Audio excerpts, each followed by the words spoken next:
এই সরকার একটা নির্দলীয় অন্তর্বর্তীকালীন সরকার। তারা দেশ শাসনের জন্য আসেননি, দেশ শাসনের সুস্থ পথ তারা এসেছে।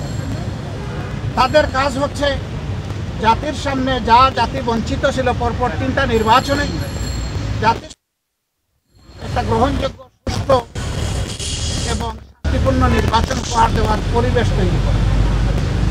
এই জন্য কিছু মৌলিক বিষয়ে তাদেরকে সংস্কার করতেই হবে।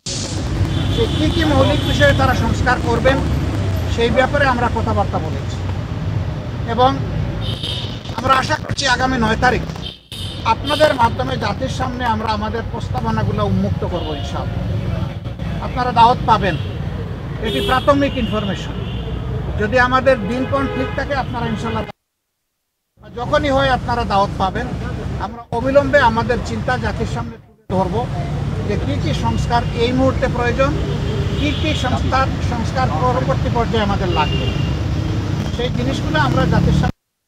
পাশাপাশি দেশের চলমান আইন শৃঙ্খলা পরিস্থিতি নিয়ে এখানে কথা হয়েছে এবং এই ক্ষেত্রে জনগণ আর বর্তমান সরকার একসাথে কিভাবে পারস্পরিক সহযোগিতার মাধ্যমে আইন শৃঙ্খলা পরিস্থিতির আরও উন্নয়ন সাধন করতে পারে এবং সকল ধরনের ষড়যন্ত্রের বিরুদ্ধে জাতিকে ঐক্যবদ্ধ রাখতে পারে, সেই বিষয়গুলো নিয়ে আমাদের এখানে কথাবার্তা হয়েছে।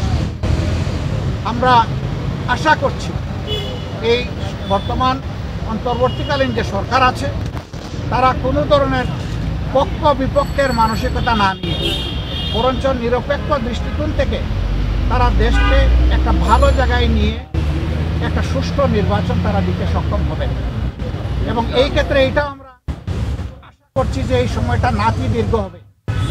আমরা শুরু থেকে বলে আসছিলাম সংস্কারের জন্য সরকারকে আমরা যৌক্তিক সময় দিতে চাই। সেই যৌক্তিক সময়টা কি হবে এটা নিয়ে অচিরেই আমরা কাজ করব এবং সেটাও আপনাদের সামনে ইনশাল্লাহ চলে আসবে। আমরা আশা করছি খুব দেরি হবে না। আগামী দিনে একটি বৈষম্যহীন বাংলাদেশ গঠন করার জন্য যেখানে ইনসাফ ভিত্তিক সমাজ প্রতিষ্ঠিত হবে এবং কারো উপর কোনো ধরনের জুলুম দল কিংবা ধর্মের কারণে হবে না, এমন একটা দেশ ঐক্যবদ্ধ জাতি গঠনে আপনারাও আমাদেরকে এই কাজে সহযোগিতা করবেন, দেশবাসীকে সহযোগিতা করবেন। সরকারের সাথে জনগণের পার্টনারশিপ লাগবে, সরকারের সাথে জনগণের সম্পৃক্ততা প্রয়োজন হবে। এই সরকার এবং জনগণ মিলে আইন শৃঙ্খলা বাহিনী এবং জনগণ যদি একসাথে কাজ করে আমরা আশা করছি একটা অভূতপূর্ব দুর্গাপূজা আমাদের হিন্দু ধর্মের ভাই বোনেরও তারা উদযাপন করতে সক্ষম।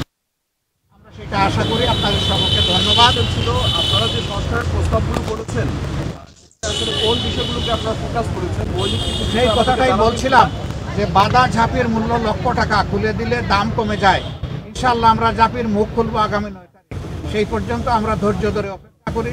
এই অপেক্ষা করার জন্য আপনাদেরকে অগ্রিম ধন্যবাদ। নির্বাচনী রোডম্যাপ নিয়ে কোনো আলোচনা হয়েছে কিনা? সেটাও বলেছি যে সংস্কারের টাইমলাইন কী হবে। আমরা 2টা রোডম্যাপ চেয়েছি, আপনারা জানেন, আপনাদের মাধ্যমেই চেয়েছি, দেশবাসীর কাছে জানিয়েছি, আমরা সরকারকেও জানিয়েছি। একটা রোডম্যাপ হবে সংস্কারের, আর একটা রোডম্যাপ হবে নির্বাচনের। সংস্কারটা সফল হলেই নির্বাচনটা সফল হবে। এই জন্য 2টি বিষয়ের উপরে আমরা গুরুত্ব দিয়েছি এবং তাদের সাথে আমাদের আরও ডায়ালগ হবে। আর খুব অচিরেই এই বিষয়টা তারাও প্রকাশ করবেন, আমরাও প্রকাশ করব এবং এটা খুব দেরি হবে না ইনশাআল্লাহ।